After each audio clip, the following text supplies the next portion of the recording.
Picture a penny in your mind's eye.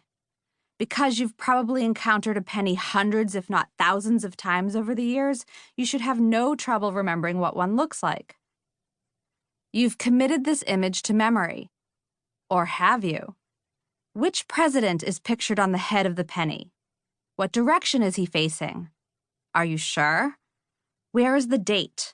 The words liberty, in God we trust. What's pictured on the tail side? Could you draw both sides of a penny with total accuracy from memory right now? How can you both remember a penny and yet remember so little about it?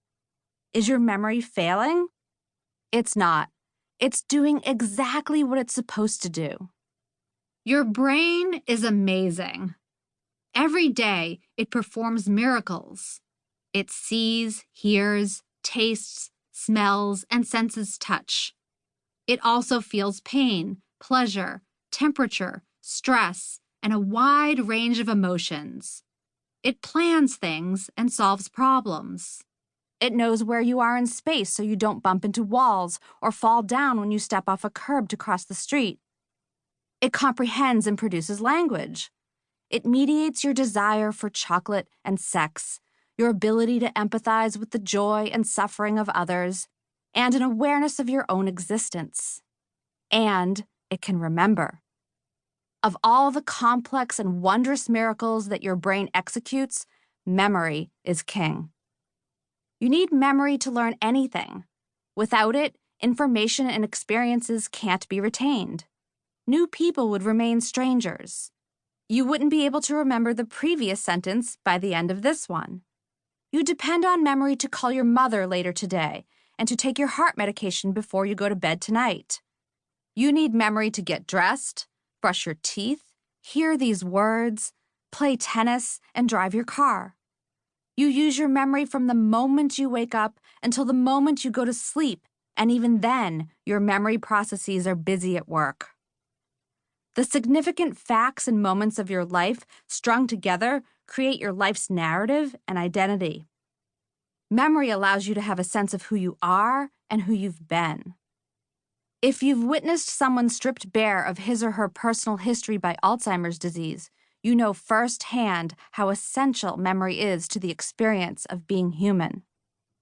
But for all its miraculous, necessary, and pervasive presence in our lives, memory is far from perfect. Our brains aren't designed to remember people's names, to do something later, or to catalog everything we encounter. These imperfections are simply the factory settings. Even in the smartest of heads, memory is fallible.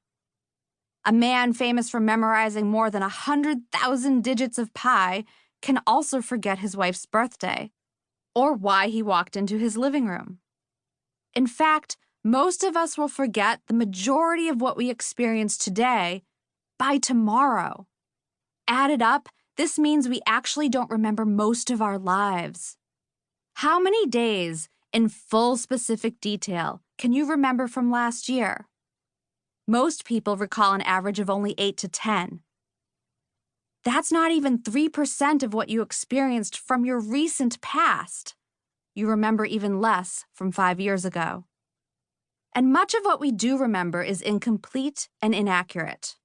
Our memories for what happened are particularly vulnerable to omissions and unintentional editing. Do you remember where you were, who you were with, and what you were doing when President Kennedy was killed? When the Space Shuttle Challenger exploded? Or when the Twin Towers collapsed on September 11th, 2001? These recollections for shocking and emotional events feel vividly remembered even years later. But if you've ever reminisced about that day, or read or watched a news report about it, then I'd bet every penny I've got that your confidently held, highly detailed memory is loaded with stuff you never actually experienced.